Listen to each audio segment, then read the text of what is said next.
We can get busy, right? I always tell you, I love the Gospel of John. And especially this story. If you read the Gospel of John in chapter 20, it was almost like that gospel would end it.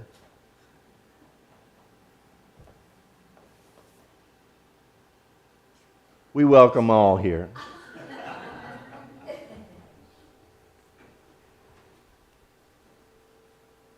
Then we go on to this other epilogue. It says, like, if all the stories of Jesus had been put in a book, that the books would not be able to contain it. And it's almost like that epilogue after a movie, right? Where you have all the characters. It's not Star Wars, but one of my favorite movies is Clueless, all right? Right?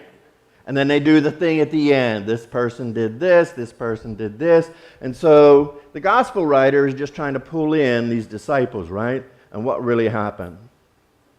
And we have to think that the disciples are still in shock. Jesus has appeared to them 2 times. This is the 3rd. And they're sitting in their house. They're full of grief. Their leader has just died. I think it's like Luke Skywalker when he sees Obi-Wan, like it. He's like, who's going to lead us now? We're done. A lot of times we're like that in the church. We're saying, like, when a leader goes, who's going to lead us now? When Pastor Scott goes, who can take my place? And I'm telling you, there's people to take my place. Because the discipleship and the depth of discipleship is you are not following me. I hope not, because I'll lead you down a lot of wrong paths. Who are you following? Jesus. I am just pointing in a direction, right? Here's Peter and the other disciples. Lost. Feel like they have a failure. Their leader has died. He's come back, but they still don't fathom that. Like, what is going on there? And what do we do when we have a failure, when we stick our neck out? We go back to what we knew before. We go back to our comfort zone. These disciples that are named by name are all fishermen. Peter says, I'm going fishing. And the other disciples, like guys, you're going fishing, I'm going fishing too. We're not telling our wives. We're just going to go. But they were resorting back to what they knew, to the comfort level that they knew. And here's the thing. Once you start discipleship, once you know who Jesus Christ is, you cannot go back. We like to keep it on like a plane, right? Keep our religion and our spirituality in control. Piece of who we are. Something we don't want to be out of control in Jesus' name. And Jesus won't allow us to be there. It's called a Kairos moment. And a Kairos moment is when you encounter the living Lord. And it makes you uncomfortable. And then you have to meditate on it. And discern, what is the Lord showing to you? To pray. It's chaotic. It's nerve-wracking. I got to get back here to Kate. It's nerve-wracking to surrender. Yes? I just spent 3 days with a bunch of United Methodist pastors. It's almost enough to make you drink. No. They're phenomenal. They have answered a call. I'm sitting at a table. This is Financial Leadership Academy. They have all had Kairos moments where you could not go back. They have had Kairos moments that made them so uncomfortable.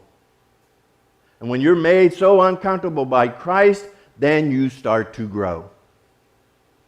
And as we're talking around our table, there's nothing worse than sitting around with a bunch of Methodist pastors. Because we're all griping about you people. My congregation, they want to stay the same.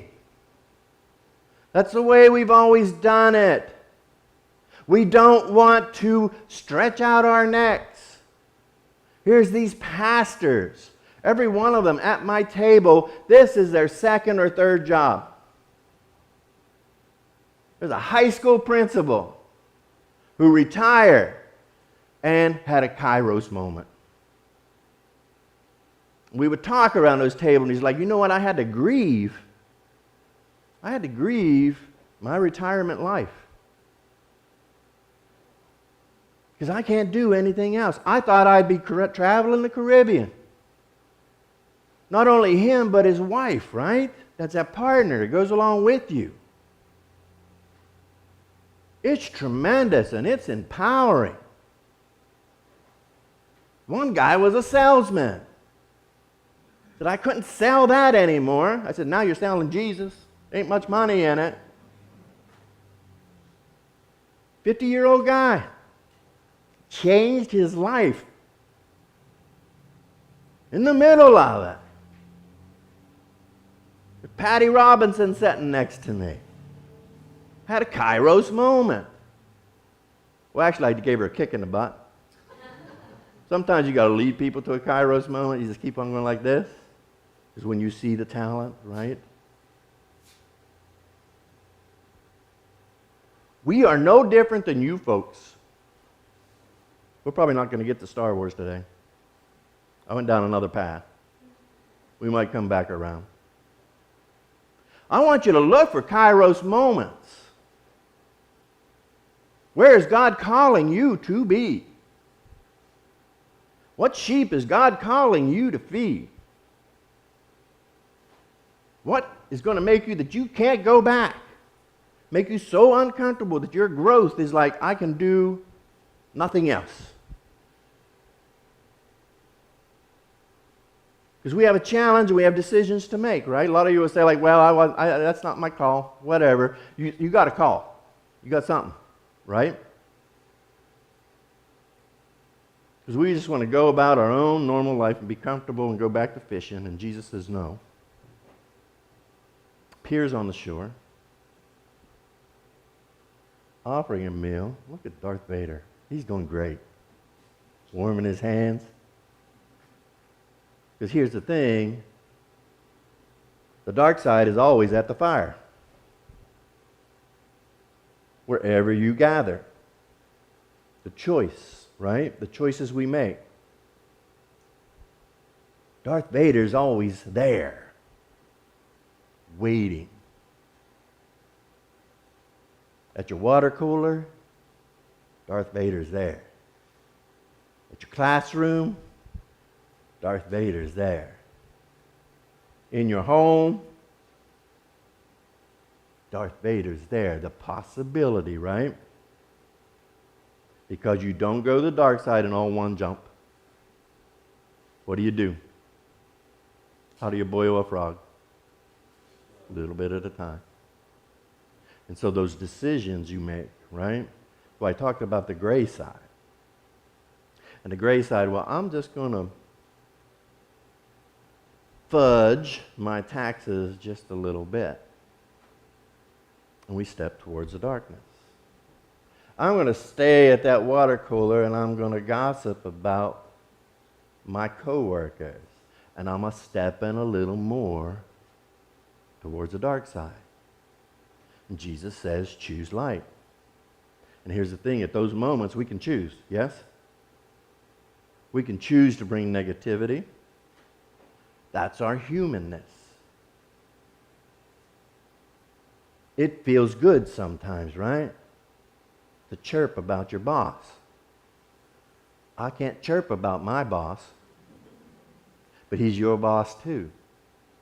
I can chirp about the bishop. I never chirp about the bishop. She's great. No, you get some Methodist pastors together. You'll hear some stuff. But here's the difference. And I want you to think about it, meditated on it, because these people are committed people. Sacrificing, right? You are no different than them. It is a priesthood of believers. If you put me together, if you give me one church with those 100 Methodist pastors, we would be going places. Because we've been there. We've been there where it's failures, right? And have seen God carry us through. Failure is just learning, right? We want to avoid it at all costs. But how else did you get taught? By sticking your necks out. By making the next step.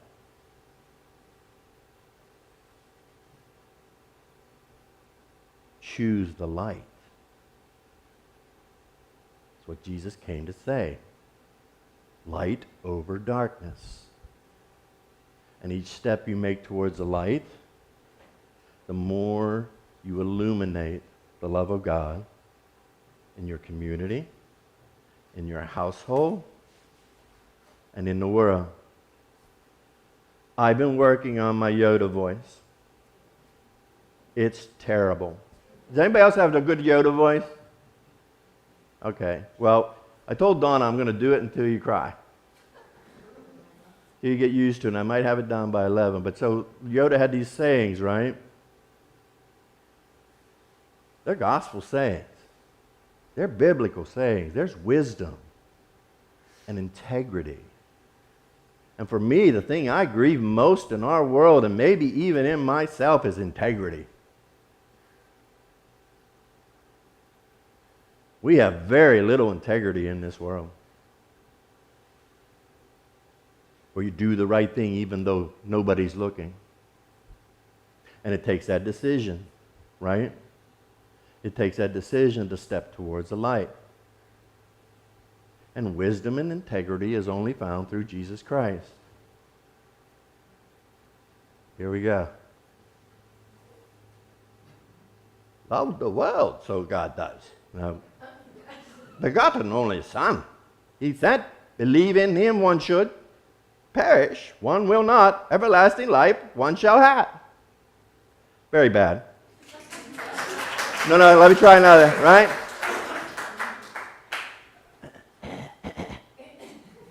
Do or do not. There is no try. That's better. No? Okay. Sometimes we must let go of our pride and do what is requested of us. Once you start down the dark path, forever will it dominate your destiny. That one I don't believe in. Apostle Paul was down a dark path. He thought it was the light, and it's brought back. Star Wars, there was redemption for Darth Vader, yes? Pulled back into the light. You are never so far down that dark path that God can't pull you out. Well done, my good and faithful Jedi. It's getting worse. Train yourself to let go of everything you fear to lose. Fear is the path to the dark side. Fear leads to anger. Anger leads to hate. Hate leads to suffering.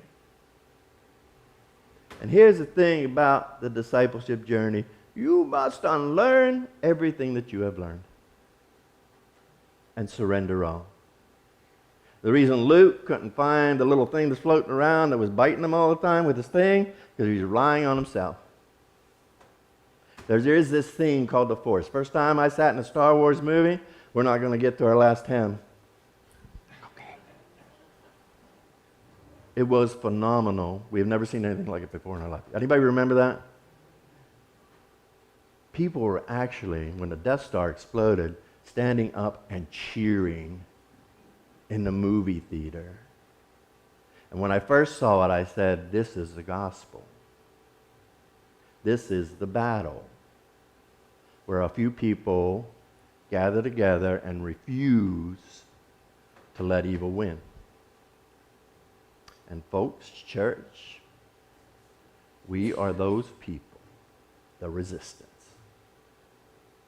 May the fourth be with you. Amen. What is that last time, man, Nick? How many? Oh, no, we can't do this. Let's skip through. We'll do it at the 11 o'clock. They can stay forever. These people get antsy.